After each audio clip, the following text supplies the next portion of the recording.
Hi అండి, welcome to my channel. దోశలు క్రిస్పీగా టేస్టీగా రావాలంటే మీరు ఒకసారి ఇలా ట్రై చేయండి. 1 గ్లాస్ మినపప్పుని తీసుకుని శుభ్రంగా అయితే వాష్ చేసుకుని ఒక 6 అవర్స్ అయితే సోక్ టైం అయితే పెట్టేసుకుందాము. 1 గ్లాస్ మినపప్పుకి 2 గ్లాస్ రేషన్ బియ్యం అయితే కరెక్ట్ కొలతలతో అయితే సరిపోతుంది. ఇలా 6 అవర్స్ అయితే నానబెట్టేసుకుని ఒక బౌల్ తీసుకుని 1/2 కప్ అటుకులు, 2 స్పూన్స్ పచ్చిశనగపప్పుని తీసుకుని 2 అవర్స్ అయితే నానబెట్టేసుకున్నాము. ఇలా మినపప్పు నానిన తర్వాత శుభ్రంగా అయితే వాష్ చేసుకుని తీసుకున్నాము.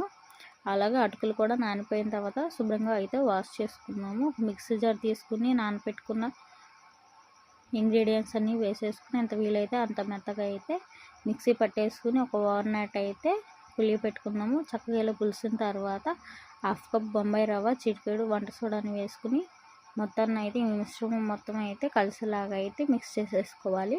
ఇలా మిక్స్ అయిన తర్వాత రుచికి సరిపడా సాల్ట్ని కూడా వేసుకుని ఒకసారి మిక్స్ చేసేసుకున్నాము. మందపాటి పెనాన్ని తీసుకుని కట్ చేసిన ఆనియన్స్ మొత్తం స్ప్రెడ్ చేసుకుని ఎంత వీలైతే అంత పలచగా అయితే దోశని వేసేసుకుని తీసుకున్నాము.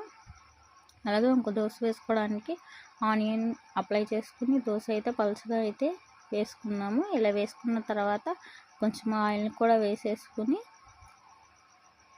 2 వైపులా ఇలా కాల్చుకుని తీసుకుందామండి. అంతే, ఎంతో టేస్టీగా అయినా ఈజీగా అయితే క్రిస్పీ దోశలు అయితే రెడీ అవుతుంది. ఈ వీడియో మీకు నచ్చినట్టయితే లైక్ చేసి, షేర్ చేసి, సబ్స్క్రైబ్ అయితే చేసుకోండి.